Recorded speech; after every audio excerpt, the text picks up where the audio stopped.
ஆஹா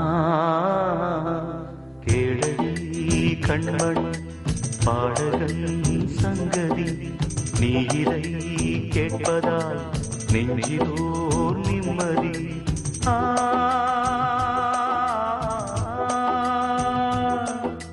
நாள் முழுதும் பார்வையில் நான் எழுதும் ஓர் கதையை உனக்கென நான் கூற கேளடி கண்மண் பாடகன் சங்கதி.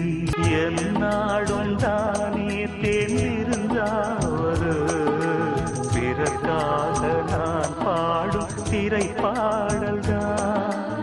இந்நாளில் தானே நான் இசைத்தேனம்மா எனக்காக நான் பாடும் முதல் பாடல்தான்.